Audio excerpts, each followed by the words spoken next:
김치는 맛있어야 한다. 아주 화끈하게 100% 국내산으로 신흥년 전통으로 햇섭 인증으로 화끈하게 맛있다. 화끈하게 통한다.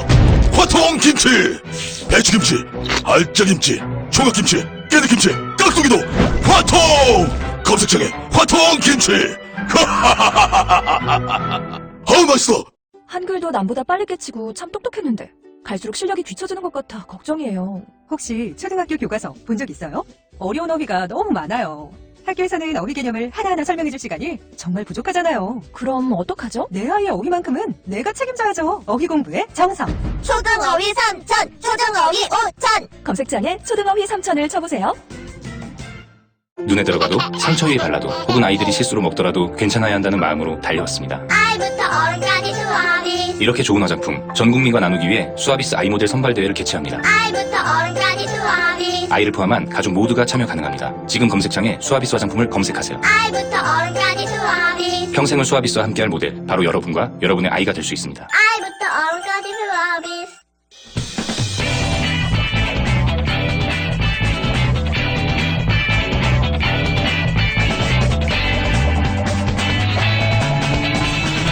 김어준의 뉴스공장.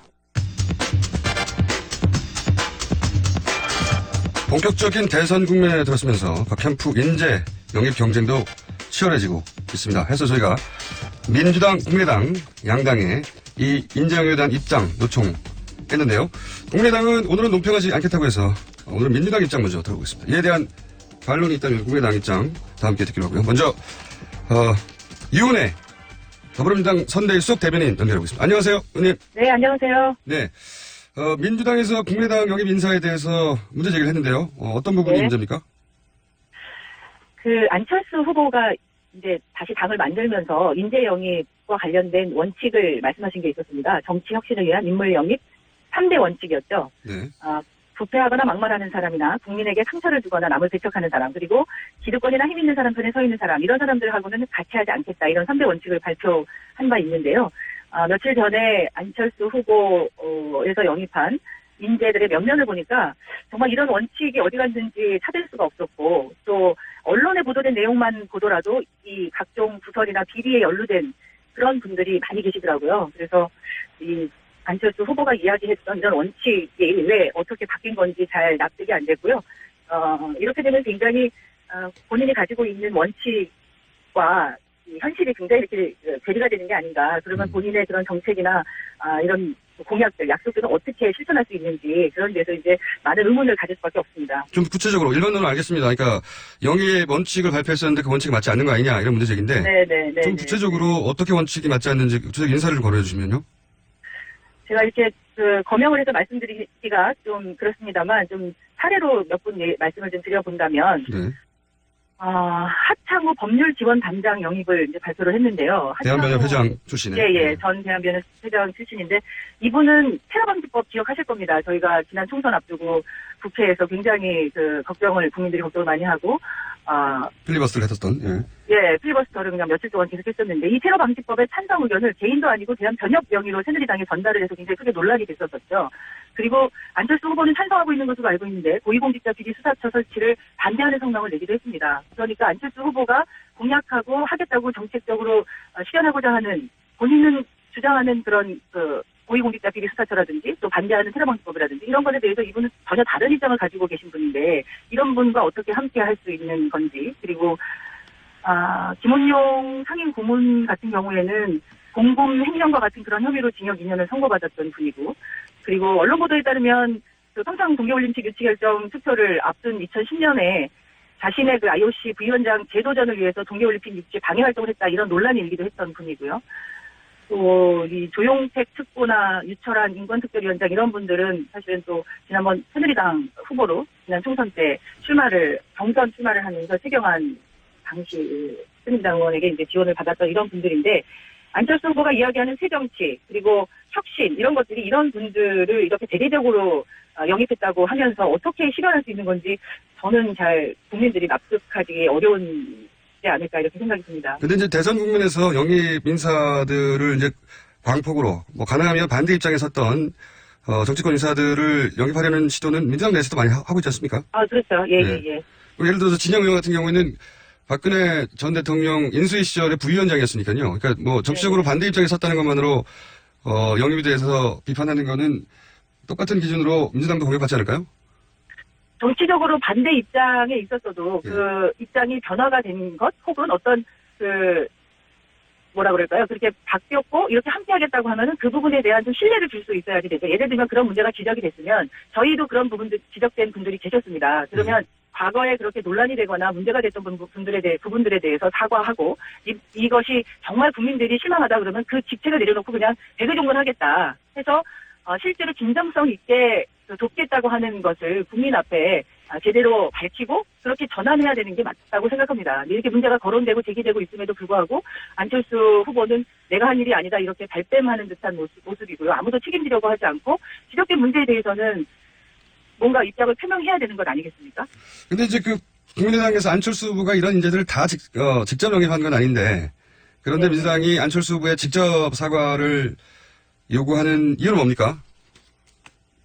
직접 사과는 아니거든요. 그러니까 네. 안철수 후보는 지금 국민의당의 후보이고 후보가 뭐 직접 영입을 하지 않았다고 하더라도 후보를 보고 후보를 돕기 위해서 함께하는 사람들 아닙니까? 그러면 직간접적인 일들에 대해서 후보는 책임 있는 태도를 보이는 것이 마땅하고요. 그리고 그렇게 논란이 되는 분들은 스스로 왜 이렇게 본인의 입장이 바뀌었는지 혹은 과거에 이런 잘못된 일들에 대해서 어떻게 성찰하고 있는지 이런 것들은 적어도 국민 앞에 보여드려야 되는 것 아닌가요? 지난번에 이제 그 전인범 전 특전사령관이었던가요? 이 논란이 됐을 네네. 때도 문재인 후보가 직접 얘기하지는 않았었던 것 같은데요. 물론이죠. 예. 문재인 후보가 직접 이야기하지 않았지만 전인범 당시 영입됐던 인사가 예. 본인이 스스로 그런 논란이 된 것에 대해서 책임 있게 답변하고 직을 물러나셨죠. 민주당에서 요구하는 것은 이런 논란이 되는 인사에 대해서 당의 입장이나 당사자가 입장을 직접 밝혀야 한다 이런 이야기인가요? 말하자면? 그렇죠. 저희 같은 경우에는 이제 영입 인사들의 명망성도 뭐 필요하고 중요하지만 국민들의 실제 생활 속에서 전문성을 갖는 각 분야의 적재적소에서 일할 수 있는 분들을 영입하고자 노력하고 있는데요. 예. 그러다 보면 실수가 생길 수도 있고 또 과거에 그런 논란됐던 일들이나 이런 것들 때문에 의문을 가질 수도 있습니다. 그런데 그러면 그런 실수나 잘못을 인정하고 그것을 사과한다든지 본인들이 그런 부분에 대해서 어떻게 성찰하고 있는지를 진솔하게 밝히고 그렇게 영입했던 것에 대해서 우리 이렇게 하겠다 하고 뭐 책임 있는 태도를 보이는 게 저는 필요하다고 생각하는데요. 지금 안타깝게도 국민의당에서 보이는 태도는 문제가 없다 아니면 답변을 그냥 입을 다물고 아무 이야기를 하지 않는 것으로 이렇게 책임을 회피하고 있는 게 아닌가 그렇게 생각이 듭니다. 박 전 대표의 해명에 따르자면 이런 인사들은 직책 없이 순수하게 돕는 것일 뿐이다. 너무 네. 크게 일을 키우는 것이다. 민주당 역시 네. 비슷한 정도의 문제가 있었던 인사들이 있었음에도 불구하고 이런 지적에 대해서는요. 그러니까 순수하게 돕는 것뿐이다. 순수하게 돕는 분들은 얼마든지 많이 계실 수 있다고 생각합니다. 그런데 이분들은 국민의당에서 영입 인사로 기자회견도 하고 발표하고 중요한 직책도 또 이렇게 드리고 했던 분들이기 때문에 그렇게 그냥 순수하게 돕는다라는 말로 가지고서는 해명이 되지가 않지요. 순수하게 돕는 분들이 그러면 꼭 그렇게 어떤 특별한 직책이나 이런 것들을 뭐 다 대대적으로 기자회견까지 하고 이런 일은 좀 아니지 않겠습니까? 알겠습니다. 요 반론은 저희가 국민의당 측으로부터 듣기로 하고요. 마지막으로 네. 민주당의 그렇다면 인재 영입 원칙은 뭔지 정리해 주십시오. 아까도 말씀드렸지만 과거에는 주로 이제 명망성, 상징성을 중심으로 인재를 영입했다면 저희는 이번 선거는 국민들의 실제 생활 속에서 생활 현장을 삶을 바꾸는 정권 교체가 되어야 하기 때문에 그 삶의 현장에서 전문성을 인정받는 다양한 전문가들을 영입해서 예를 들면 얼마 전에 저희가 국민 안전 골든타임을 지키기 위한 안전 전문가들을 영입을 했습니다. 어제 또 세월호 성지기이기도 했는데요. 우리가 문재인 대통령이 되면 그 이후에 약속했던 공약들을 실천하기 위해서 함께 할 수 있는 전문가들 그런 분들을 주로 많이 영입하려고 노력하고 있습니다. 알겠습니다. 오늘 말씀 감사합니다. 네, 고맙습니다. 수고하십시오. 네, 지금까지 더불어민주당 선대위 유은혜 수석 대변인이었습니다. 이 문제 관련해서 저희가 국민의당 이찬열 인재 영입 위원장 포함해서 캠프 쪽 관계자들에게 두루 동시에 요청했는데 오늘은 입장 표명하지 않겠다고 해서 국민의당 입장 오늘 다루지 않겠습니다. 국민의당 반론권은 언제나 열려 있습니다. 여기까지 하겠습니다. 똥은 싸고 다니냐? 미치도록 싸고 싶다. 빅동의 추억. 미국 장사다! 구렁이똥 이뻤다. 장이 살아야 내 몸이 산다. 혈중 콜레스테롤 개선과 배변 활동에 도움을 주는 건강 기능 식품입니다. 빅동의 추억. 미궁 장사랑. 지금 검색창에 미궁 장사랑을 검색하세요. 아, 또 떨어졌어. 너 또 입사 시험 봤어? 아니, 차량용 핸드폰 거치대 말이야. 여러 개 사봤는데 실패의 연속이야. 떨어지고, 시야 가리고, 운전석에서도 뭐 알고, 뭐 좋은 거 없을까? 싼 것만 찾으니까 그렇지. 제대로 된 거 하나 사서 편리하게 쓰는 게 더 낫지. 그런 게 있어? 그럼 있지. 1, 2, 3 할 때 2. 힘 세다 할 때 힘. 2 힘. 투 힘? 2배로 힘이 세다는 건가? 네이버 검색창에 2 힘을 검색해보세요.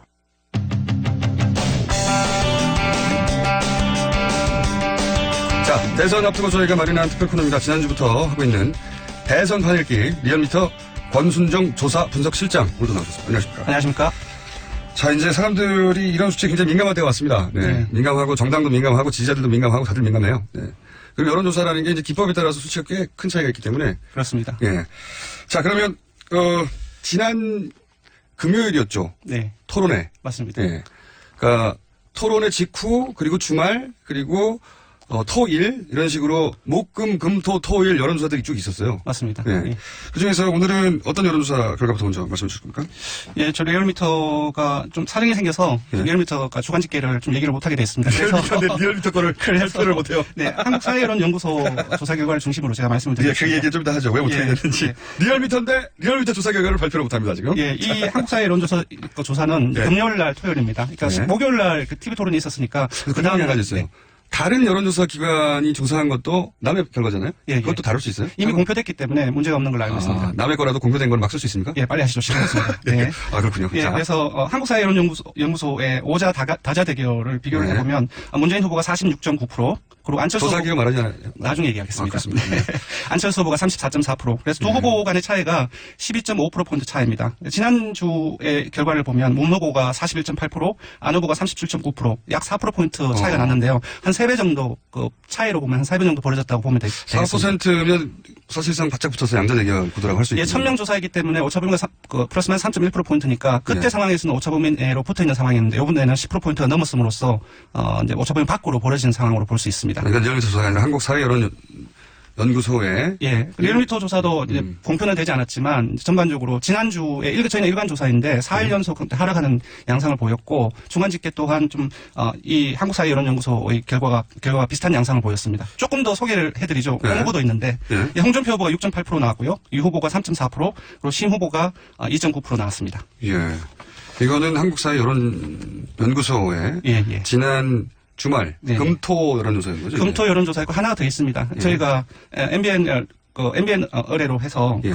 TV 토론을 누가 잘했는지를 예. 물어보기 위해서 금요일 날 바로 다음 날이죠. 예. 조사를 했습니다. 그 리얼미터 직접 한 거죠? 예, 맞습니다. 그때는 문 후보가 45.4%, 안 후보가 30.7%, 한 15%포인트 가까이 벌어진 그 상황입니다. 리얼미터의 토론회 직후의 여론조사예요? 맞습니다. 예. 그래서 조금의 차이는 있기 때문에 예. 모든 여론조사가 오차 범위가 있기 때문에 차이는 있습니다. 감안하고 네. 들으셔야 되는데 전반적으로 이제 그 경향을 봤을 때 지금까지 무난 양자 구도를 많이 얘기해 왔는데 좀 약화되는 양상, 네. 오차 범위 밖으로 벌어지고 또 어떤 조사는 10%포인트 이상으로 벌어지기 때문에 좀 그렇게 봐야 되지 않을까 싶습니다. 양자보다 좀 약화되는 양상이다. 네네.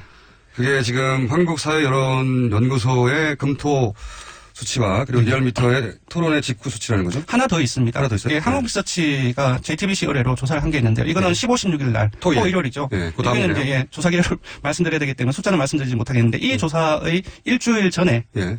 를 비교를 하면 무난의 지지율이 조금 여기서도 벌어진 것으로 나왔습니다. 그러니까 추세는 그 안철수 후보가 무섭게 추적을 하고 네네. 골든 크로스가 있는 거 아니냐라는 네네. 전망이 지난주가 중요하다고 여론조사 전문가들이 맞습니다. 많이 얘기했습니다. 저도 그때. 그렇게 봤고요. 이 추세로 쭉 가면 골든 크로스가 일어날 수 있고 여기서 만약에 이제 조선 국면이 들어가면 이제 하남 국면이 들어갈 수 있는데 네네. 근데 지금 새 여론조사 기관의 수치와 뭐 차이가 있습니다만 경향성으로 보자면 아마도 뭐 토론회라든가 가족 관련 이야기 때문에 그런 것 같은데 그 중에 벌어지는 양상을 생각보다 단설 유치원 논란이 상당히 컸던 걸로 보입니다. 저희 일간 조사를 봐도 그렇고요. 그러니까 저 이게 굉장히 이례적이에요. 이런 공약 하나 가지고 이렇게 논란이 네. 이렇게 크게 되는 경우가 그렇게 없는데. 아무래도 이제 국민들이 대선 전국에 들어서면서 엄청난 관심이 집중되다 보니까 네. 이 하나하나의 기사들 그런 부분들을 다 찾아보고 그 TV 토론 평가를 해보면 생각보다 TV 토론을 봤던 분들이 상당히 많습니다. 얼마나 관심이 집중되는지 알 수 있을 것 같습니다. 유권자들이 그 대선 기간이 짧다 보니까 맞습니다. 그 인터넷이 워낙 발달하다 보니까 네네. 그냥 단순히 언론 기사로 논평 하는 수준만 있는 게 아니라 자기가 직접 자료를 찾아봐요. 네. 이제 그걸 이제 방증을 어디서 알 수 있냐면, 투표 참여하겠냐. 네. 이 질문을 던졌을 때 적극적으로 참석하겠다. 반드시 투표하겠다라는 것이 한 80%대 초반 개로 나옵니다. 상당히 이례적인데요. 아, 그래요? 다른 과거의 선거에 비해서 그렇습니까? 예, 맞습니다. 예, 그래서 아무래도 이제 아주 큰 여러 가지 사건을 겪었지 않습니까? 네, 국정농단 탄핵 정국을 지냈고 좀 이 과정 속에서 국민들이 이번엔 잘 뽑아야 되겠다라는 생각이 되게 많은 것 같습니다. 기본적으로 정치적 관심도가 예년의 선거에 비해서 높은 데다가 예. 그리고 이제 검증 기간이 짧다 보니 이런 논란이 있을 때 직접 찾아보는 경향이 더 높다. 이 정도. 예, 직접 찾아보는 경향도 많고 직접 TV를 보는 경향도 많고. 그러니까 언론의 평가를 과거에는 그냥 고스란히 받아들이는 경향이 높았다면 이번에는 제가 직접 검증하겠다고 그렇죠. 자세히 데이터를 들여다보는군요. 예, 아무래도 종편이라든지 여러 미디어들이 많이 생겼지만 네. 그 미디어들이 일방적으로 주는 정보에 그 국한되지 않고 직접적으로 어느 것이 옳은지 그리고 어떤 부분들이 있는지를 적극적으로 찾아보는 추세가 아닌가 싶습니다. 그게 이제 그러면은 이렇게 상승 일변도였다가 최근 주말 사이에 토론회 이후 주말 사이에 3개의 여론조사가 수치야 뭐 좀 다른다만 네네. 그 여론조사 기간에 전주와 비교했을 때 하락 국면이 들어선 것은 분명해 보이는데 추세가 예, 뭐 원인은 어떻게 분석합니까 여론조사 기간입니다. 원인은 일단은 저 같은 경우는 안철수 후보의 지지층이 국민의당 지지층뿐만 아니라 그 비국민의당 지지층, 구여권 지지층을 포함해서 뭐 무당층 이렇게 국민의당에서 다 그것은 확장성이라고 이제 예, 확장성인데 안철수가 강점으로. 확장성은 동전의 양면처럼 그 확장성은 좋은 거지만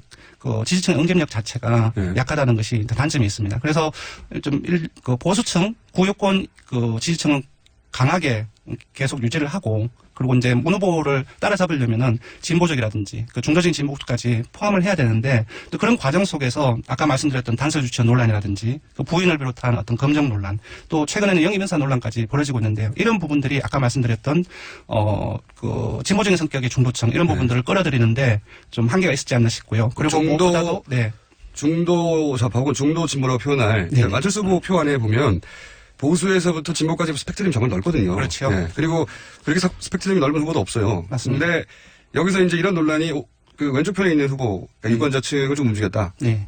그렇게 해석하시는 거예요. 그리고 이제 보면은 이제 아직 정확하게 나타나진 않는데 그 보수층, 그러니까 아까 응집력이 약하다라고 제가 표현을 말씀드렸는데 보수층에서도 약간 이탈하는, 그러니까 홍보가 4.12 재보선에서 자유한국당이 선전을 하지 않았습니까? 그 이후에 소폭 상승하는 국면을 맞고 있고, 그리고 유 후보 또한 토론회 이후 높아지는 양상을 보이고 있는데 보수층도 일부 조금씩 움직이고 있는 그런 조짐이 보이고 있습니다.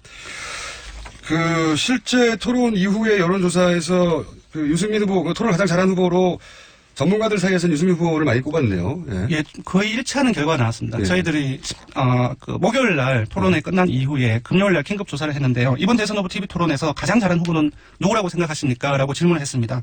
이 질문의 결과가 어떻게 나왔냐면은 문재인 후보가 33.7%, 안 후보가 21.7%, 심 후보가 12.2%, 유 후보가 11.8%, 홍준표 후보가 9.6% 나왔습니다. 그러니까 아시다시피 조사 기간마다 조금씩 다르지만 심상정 후보하고 유승민 후보 같은 경우는 거의 한 3, 4% 정도를 유지를 했었어요. 근데 금방 소개해드린 것처럼 전부 다 10%대로 넘었었거든요. 그래서 이건 지금 문재인 후보가 제일 잘했다고 하는 수치가 나온 것은 그냥 문재인의 지지율이 높기 때문에 자기 지지층에서 잘했다고 하는 거고요. 근데 심 후보와 유 후보는 자기 지지층을 넘어서는 수치가 나온 거죠, 이게. 그게 중요한 거죠. 그리고 재밌는 조사를 했는데 아까 이제 이 조사에서 대선 후보 지지도에서 문-안 두 후보가 격차가 벌어졌다고 말씀드리지 않았습니까?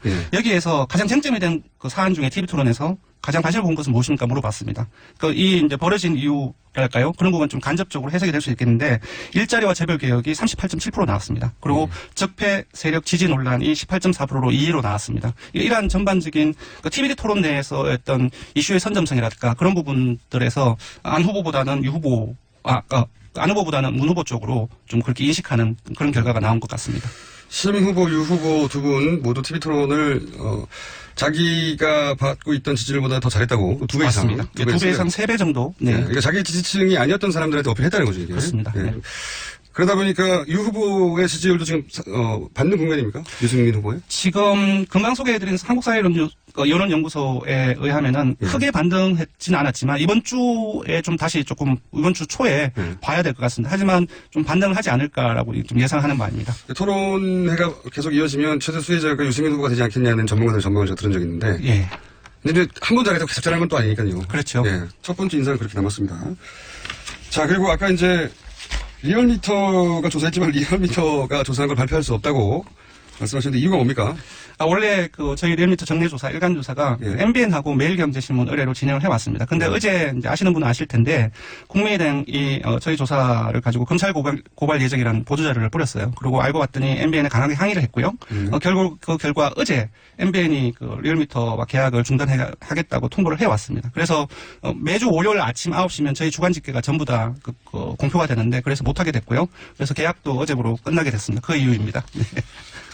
굉장히 이례적인 사건입니다. 이게 네, 조금 이례적이죠. 네, 모든 정당이 선거 국면만 되면 사실 다 예민해지는 건 당연한데요. 네. 그래서 방송국에도 항의하고 그리고 그런 경우는 많이 있는데 여론조사 기관을 특정해서 검찰을 고발하고 그래서 계약이 중단되는 건 제가 처음 봤네요. 이거. 자, 어쨌든 그런 이유로 주간 집계를 했는데 발표를 못하고 있다. 네, 그렇습니다. 그럼 영원히 못하는 겁니까, 수치? 그렇지는 않고요. 네. 어제 CBS 저희 CBS의 김현정 뉴스하고 네. 이제 계속 우리 경쟁 프로 이렇게 말씀하시면 어때요? 죄송합니다. CBS 김현정. CBS 모 현정 프로그램입니다. 네. 아마 앞으로 이제 주간 집계. CBS가 어디입니까? 예. 죄송합니다. 이러면서 계속 광고를 해드리면. 예, 김현정 쇼에서. 예, CBS 의뢰로 이제 네. 저희 이제 주간 조사는 아마 계속 발표될 것으로 보입니다. 아, 그렇군요. 발표 못했던 거는 CBS 김현정 쇼를 통해서 그러면 오늘 나와요? 예, 오늘은 이제 금요일 조사. 금요일 조사는 이제 목요일 금요일 날 이틀간 500명씩. 그건 아까 약간 언급했잖아요, 숫자. 그건 다릅니다. 그건 긴급 따로 편성한 조사이고, 네. 저희 정례 조사. 그렇게 많아요, 조사가. 많습니다. 이것저것 많이 알아보기 위해서. 그래서 한 11시쯤에, 목, 금 이틀간 조사한 이제 금요일 일간 조사를 이제 리리스할 예정입니다. 알겠습니다. 네.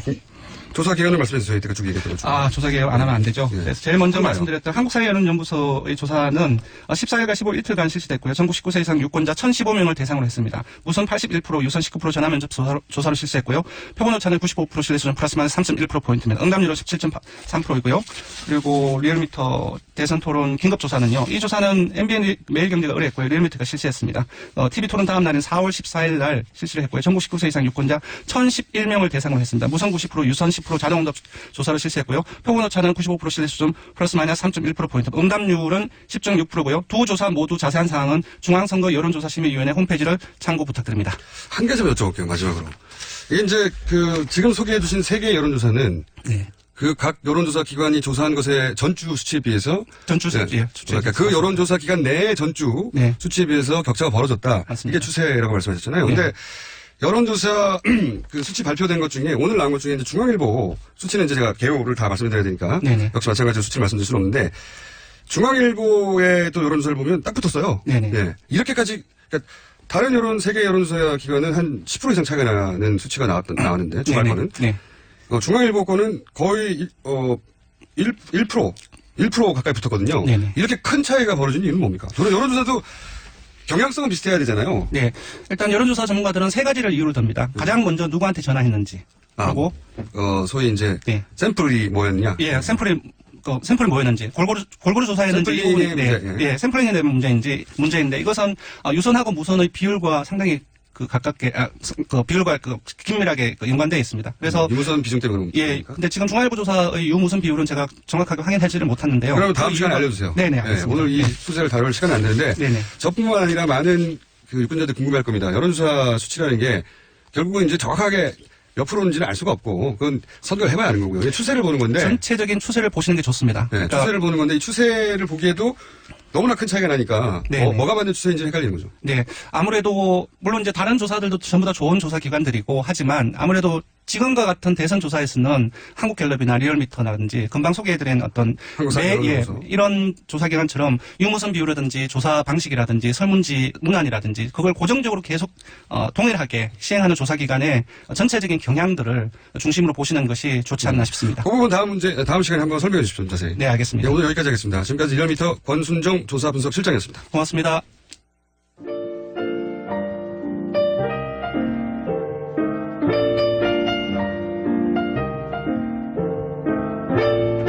자, 불친절한 AS. 내부자 너희 개그 프로인가요? 네, 이거는 내부자 둘 때부터 계속 듣던 이야기입니다. 자, 안민석, 김성태는 어디 가고 왜 다른 분들이 내부자를 하나요? 네, 그건 목요일 날 하는 겁니다. 그건 새로 생긴 코너입니다. 네.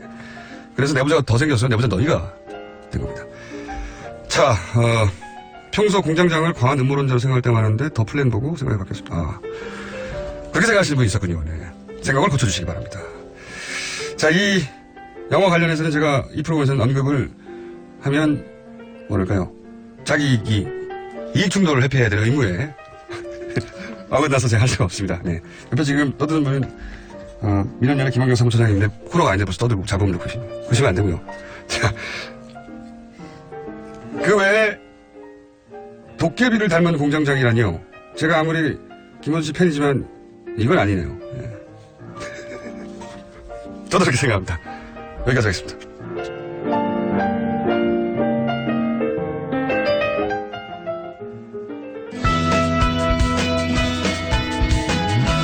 자, 역시 대선 기간 특집으로 마련한 고정 코너입니다. 대선 미디어 감시. 민원연의 김한경 사무처장님 나오셨습니다. 안녕하십니까. 안녕하세요. 네. 아시는 분은 다 아시겠지만, 김한경 사무처장님은, 지난 몇 년입니까? 뭐 자꾸 물어봐. 지난 20여 년간. 92년부터. 네, 모든 선거에 미디어 감시를 해 오셨고, 네.